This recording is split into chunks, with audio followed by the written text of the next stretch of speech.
이사야서 말씀 60장은 하나님께서 예루살렘이 받을 영광에 대하여, 다시 말해서 하나님의 구속받은 그 백성들의 빛과 평강에 관한 말씀을 우리에게 알려주십니다. 아시겠지만 이사야 선지자는 하나님이 세우신 선지자이시고, 또 이사야 선지자는 계속해서 이스라엘의 죄에 대한 회개를 외쳤던 사람입니다. 근데 오늘 이 본문의 말씀은 정말 하나님께서 하시고자 하는 계획들과 이스라엘에 관한 그 회복의 일을 이야기합니다. 선지자를 통해서 회개를 선포하시지만 언제나 희망에 대해서도 하나님은 말씀하십니다. 이사야 선지자는 세상의 어두움이 이스라엘의 빛에 의해서 정복되어야 된다, 그렇게 선언하고 있습니다. 이것은 그리스도의 초림에 관한 이야기이기도 합니다. 바로 예수님께서 유대인들 위에 떠오르셔야만 하는 그 빛이시기 때문입니다. 그리고 그분의 그 빛이야말로 불신자들과 온 땅의 사람들에게 바로 진리가 되시고 복음의 그 일을 하시는 분. 그래서 오늘 말씀을 보시면 일어나라 빛을 발하라, 이는 내 빛이 이르렀고 여호와의 영광이 내 위에 임하였음이니라. 빛은 바로 그리스도, 그분이 우리의 빛이시고, 이사야 선지자는 예수님에 대한 예언을 이어가고 있습니다. 보라, 어둠이 땅을 덮을 것이며 캄캄함이 만민을 가리려니와 오직 여호와께서 네 위에 임하실 것이며 그의 영광이 내 위에 나타나리니 나라들은 내 빛으로, 왕들은 비치는 내 광명으로 나아오리라. 우리는 죄인입니다. 근데 우리가 어떻게 빛을 발하겠습니까? 그렇겠죠? 우리가 회개를 한다고 해서 우리 이 죄인의 안에는 빛을 발할 수 있는 능력이 없습니다. 우리는 바로 빛 대신 예수 그리스도를 향해서 나아가는 것입니다. 하나님께서 독생자들을 보내셨고 이 구약의 선지자들을 통해서도 예수님에 관한 그 예언을 주시지 않습니까? 예수님을 기다려라, 예수님이 오실 것이다 하는 것을 그래서 알려주시고, 빛을 발하라, 이제 예수님께서 우리의 빛이 되시고 그 예수 그리스도를 통하여서 우리는 하나님께로 나아가는 길이 된 것입니다. 우리의 희망은 무엇이냐면은 바로 우리의 메시아 예수 그리스도, 그분입니다. 우리가 이사야 60장이 선포하는 희망의 메시지는 반드시 예수님을 통한 회복, 예수님께서 결국 무엇을 이루시는지 우리가 그것을 통해서 이 희망을 찾아야 된다. 이사야 선지자는 하나님께서 어떤 계획을 갖고 계신지, 물론 하나님께서 인간의 죄악에 대하여 말씀하시고 또 거기에 대한 죄와 벌을 선포하시고 또 이스라엘 민족들을 분명하게 또 그 죄만큼 벌하셨습니다. 나라가 망하게 하시고 포로 생활을 하게 하시고 계속 이방 민족에게 괴롭힘을 당하게 하셨습니다. 그렇지만 오늘 이 말씀을 통해서 하나님께서 정말로 누구를 사랑하시고 어떤 것을 원하시는지 이 희망의 메시지를 가지고 올 한 해도 살아가야 됩니다.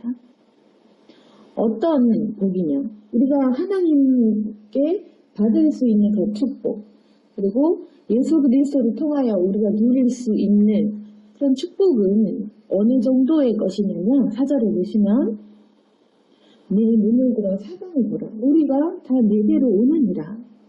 내 아들들은 먼 곳에서 오겠고 내 아들은 안기어 올 것이라.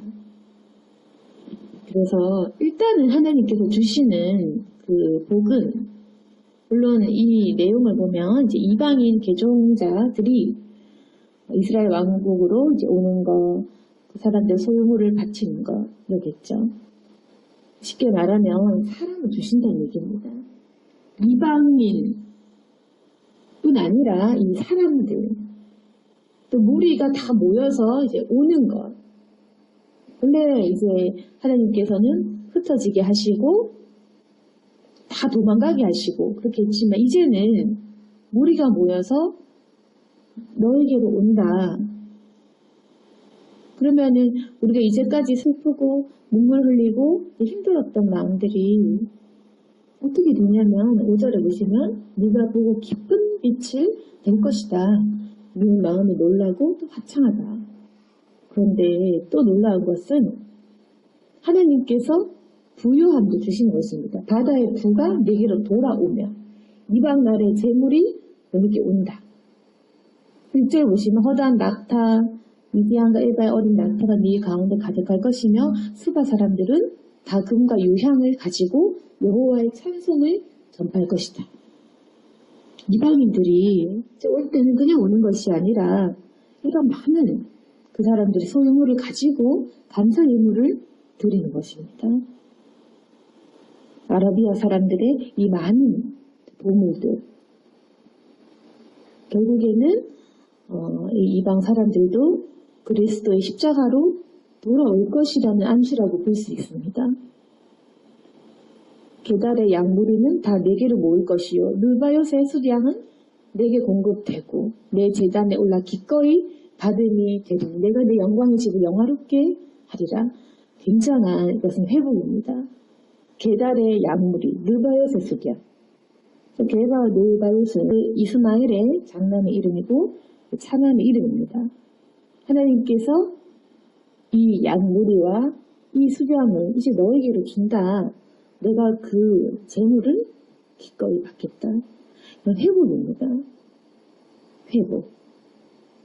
그래서 우리가 이제 예수님이 오시기 전에 우리가 죄를 짓고 하나님을 떠나고 이제까지 에덴에서 그 선악과의 죄를 짓던 그때부터 지금까지 예수님께서 십자가에 못 박히시기 전까지 우리는 어두움에 살았지만 예수님의 그 십자가의 복음의 그 사역을 인하여 우리가 회복이 될 때는 우리가 기쁘고 놀라고 그 엄청난 그런 부유한 재물까지 그리고 이전까지는 이방 사람들이 우리를 뺏고 탈취하고 우리의 것을 빼앗아서 우리를 괴롭혔지만 이제는 돌아올 적에는 그 사람들이 재물을 가지고 올 것이다. 그러한 회복의 역사가 기다리고 있음을 이스라엘 민족들에게 하나님의 말씀을 주시는 것입니다.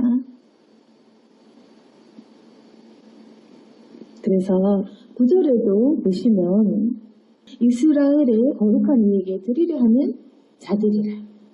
이는 내가 너를 영화롭게 하였습니다.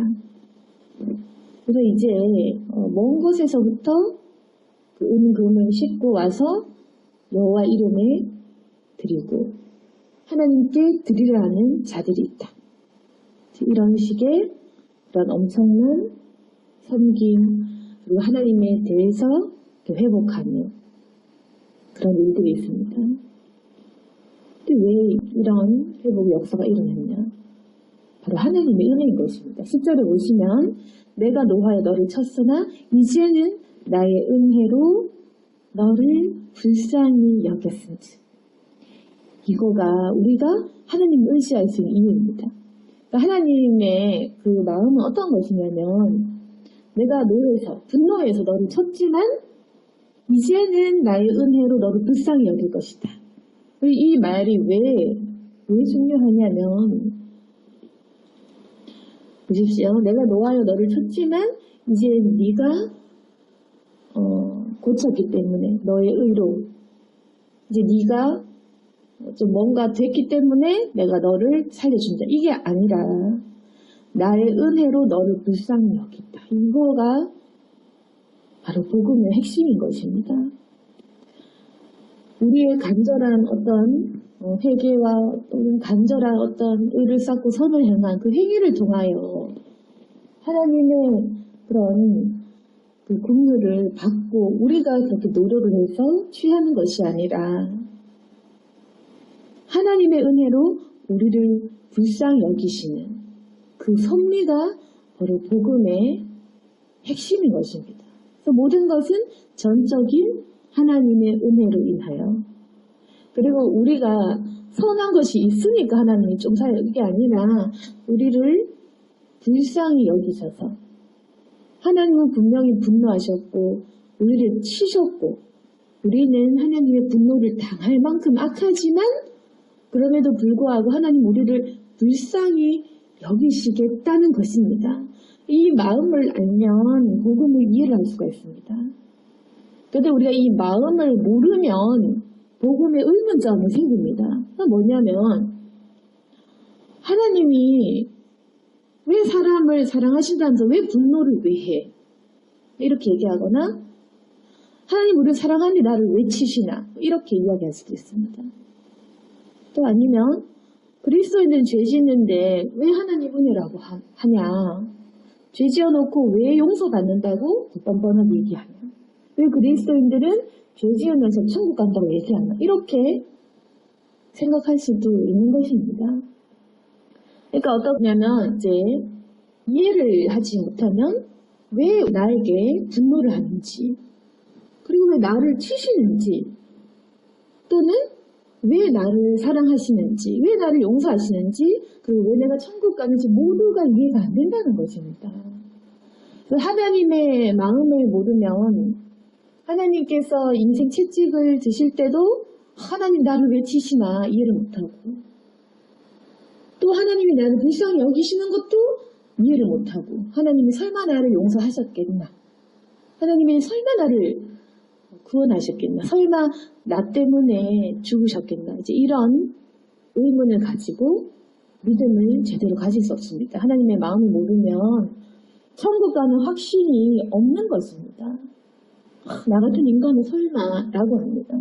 그런데 또 복음을 쉽게 받아들이는 사람은 어떠냐면 하나님의 마음을 알기 때문에, 하나님의 마음을 아니까 하나님이 분노하실 수 있지, 이 정도로 내가 죄 지었으니까 하나님 정말 분노하시겠다, 또 나를 치셔도 정말 나를 치실만 하구나, 하나님이 나를 훈련시키시는구나, 이렇게 나를 내버려 두지 않으시고 나를 제정신이 들도록 계속 정신 차리게 나를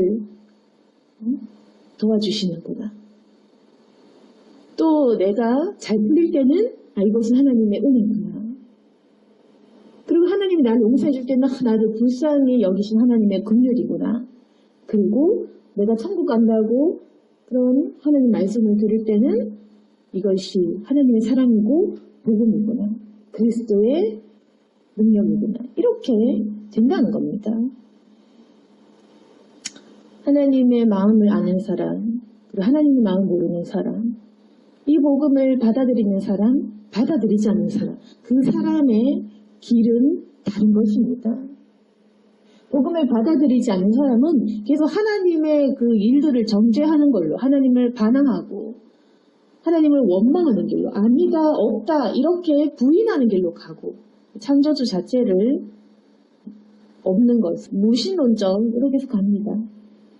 근데 하나님을 믿는 쪽으로, 그쪽으로 가는 사람은 계속 하나님을 믿는 쪽으로 갑니다.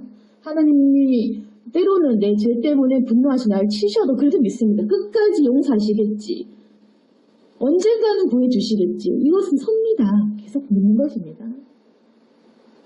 끝까지 하나님을 알기 위해 노력합니다. 하나님의 긍휼을 믿고 의지하고 나아갑니다. 결국에는 하나님께서 나를 건지시는 믿고 계속 가는 겁니다. 그럼 뭐냐면 인생 끝 무렵 또는 죽음의 순간 또는 죽음의 순간 이후까지 계속해서 결국 하나님께서 이 이사야서 60장에 예언된 61장까지 계속된 이 구원의 소식들을 경험하게 되는 겁니다. 어떤 길로 가느냐에 따라서 우리의 미래와 우리의 끝날이 결정되는 것입니다.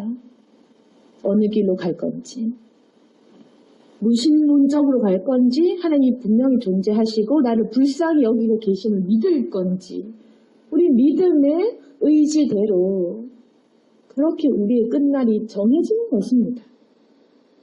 그래서 인간의 그 인생의 전반, 중반은 다 다를 수 있겠지만 그 결말은 분명한 이 하나님의 심판에 의하여 갈라집니다. 내가 어느 길로 갈 건지, 하나님의 믿는 진리의 길로 갈 건지, 그리스도를 거부하는 길로 갈 건지, 우리가 부지부식간에 내 마음은 항상 결정하고 있습니다. 그걸 아셔야 됩니다. 우리가 사실 믿는 그리스도인들은 어떠냐면, 저는 믿을 건데 할 건데 하지만 항상 이 행위가 다른 선택을 합니다. 그건 뭐냐면 말만 입만 그렇게 하고 내 마음은 이미 불순종의 결정을 하는 겁니다. 우리 어떻습니까? 교회에 와야지, 말씀 봐야지 하지만 보지 않고 가지 않습니다.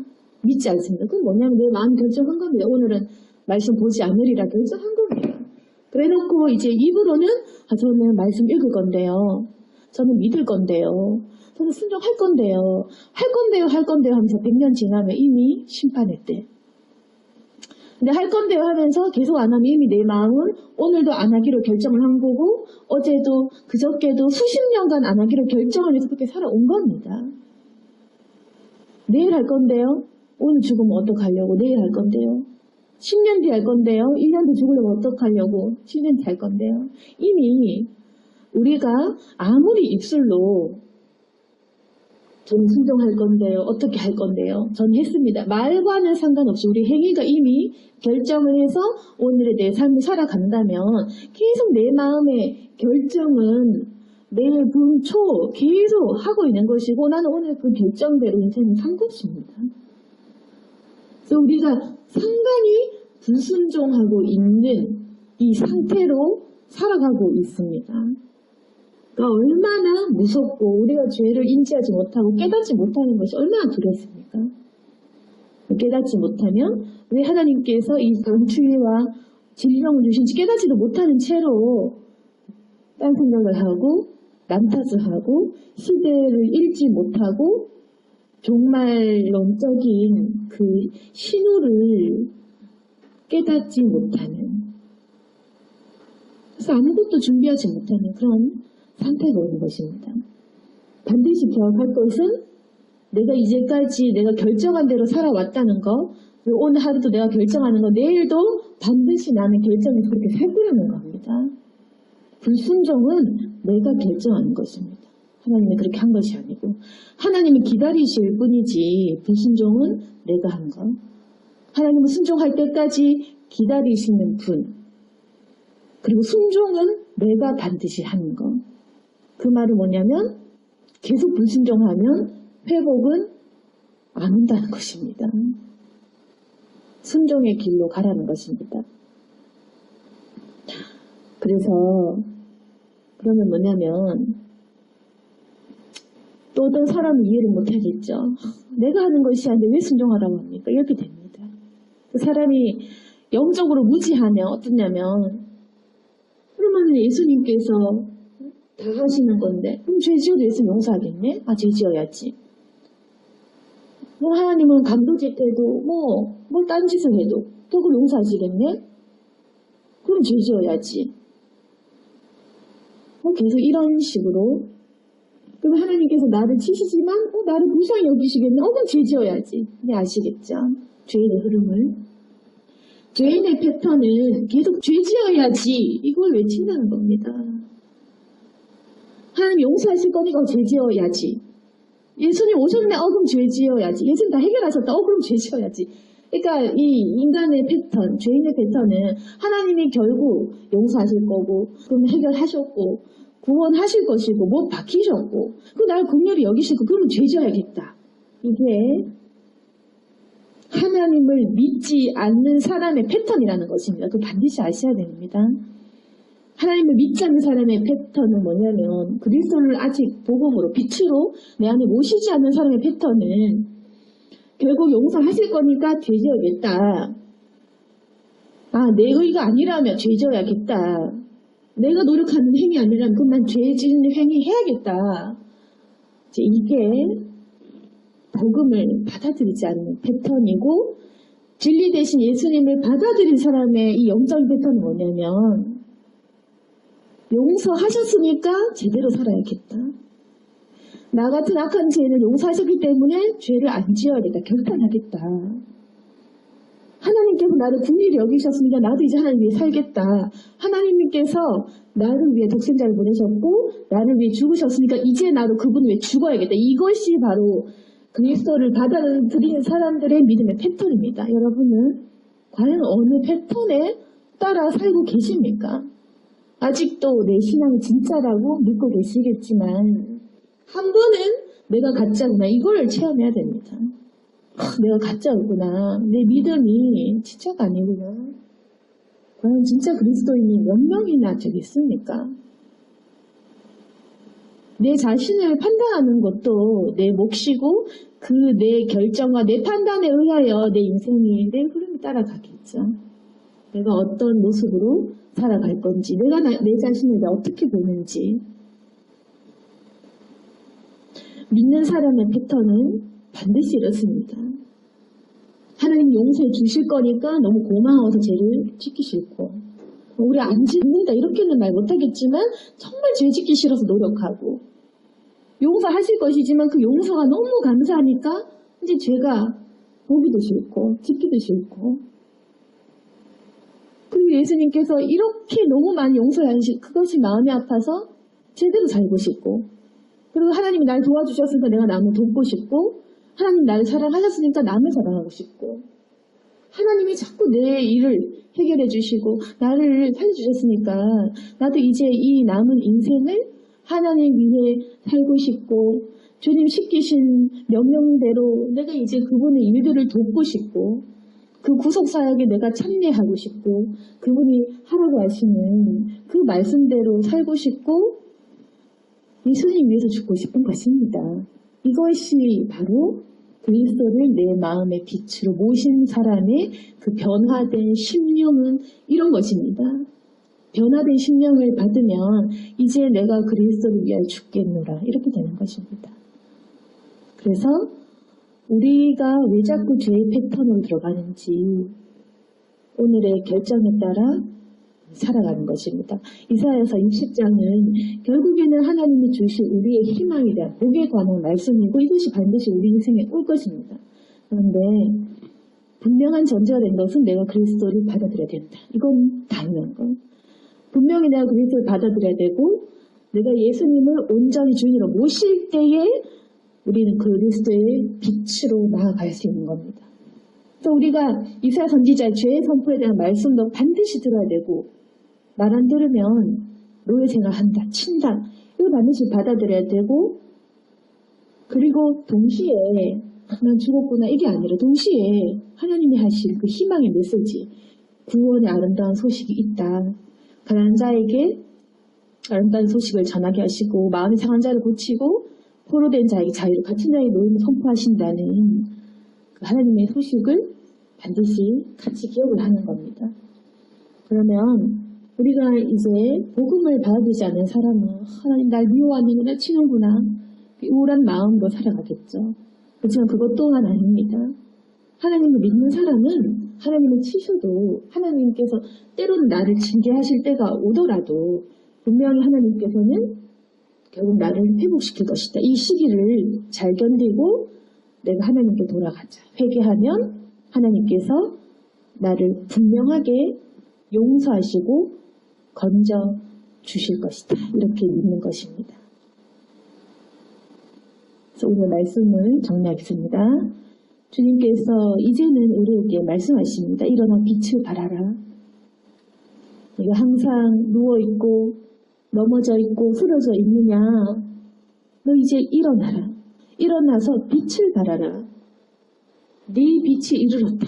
하나님께서 우리에게 빛을 말하라고 말씀하시면서 빛의 자녀임을 선포하십니다. 그 빛은 바로 예수님이십니다. 우리가 예수님을 믿는 사람으로 살아가야 되는데 계속해서 우리의 악한 마음은 예수님 없이 입술로는 예수님 믿는다고 하지만 사실은 예수님 믿지 않고 받아들이지 않은 채로 마귀를 주인으로 모시고 살아갔기 때문에 우리가 아직까지 회복이 된 삶을 못 살고 있습니다. 그렇지만 우리가 이제 마음의 결정, 이 입술의 고백과 함께 마음을 주님께로 돌립시다. 그러면 주님께서 우리의 이 영적인 패턴을 선한 길로, 주님의 길로 인도하실 것입니다. 그러면 우리가 이제까지는 내 죄 때문에 또는 하나님의 그 회개 메시지가 무서워서 싫었지만 주님께서 주시는 희망과 구원의 메시지가 내 안에 들어오고 우리에게 희망이 생깁니다. 그래서 우리가 지금 이 코로나 때문에 추위 때문에 여러 가지 악한 일들 때문에 마음이 괴롭고 힘들 수도 있지만 결국 하나님께서 회복하게 해주실 이 섭리들을 기다리면서 지금 이 시기를 견디고 또 희망을 가지고 나아가야 됩니다. 그리고 올 한 해를 살아갈 적에는 반드시 우리가 주님 앞에 회복도 되고 회개도 해야 되겠지만 희망을 잃어서는 안 됩니다. 희망을 가지고 주님이 주실 그 회복의 역사들을 반드시 기다리는 마음으로 살아가야 됩니다. 오늘 말씀을 통하여 일어나 빛을 발하는 세상 속의 빛의 역할을 다 잘 감당하는 저와 여러분이 될 수 있기를 소망합니다. 아멘. 기도하겠습니다. 거룩하신 하나님 아버지, 우리가 이제까지는 믿는 줄 알았지만 내 패턴은 죄의 패턴이었고 하나님 내 마음의 패턴이 여전히 죄인의 패턴입니다. 하나님 용서해 주시고 이제 하나님 이사야 선지자가 말했던 이 복음의 메시지와 희망의 메시지가 저희 안에 들어오게 도와주시옵소서. 그리스도를 주인으로 모실 수 있기를 원합니다. 죄악에서 넘어지지 않도록 도와주시고 이제는 일어나 그리스도인의 소명을 다하는 저희들 되게 도와주시옵소서. 예수님을 따라 의지하며 살아가기를 원합니다. 하나님 우리와 함께하여 주시고 이 악한 세대 가운데에서 또 여러 가지 악한 형편 가운데에서도 희망을 잃지 않고 절대로 넘어지지 않고 주님의 구원과 그 긍휼의 마음을 기다리는 저희들 되게 도와주옵소서. 주님은 우리를 불쌍히 여기셔서 결국에는 용서하시고 때가 되시면 우리에게 이러한 회복을 주실 것입니다. 믿음으로 기다리오니 올 한 해간 축복하시고 우리들과 함께하여 주옵소서. 예수님의 이름으로 기도드렸습니다.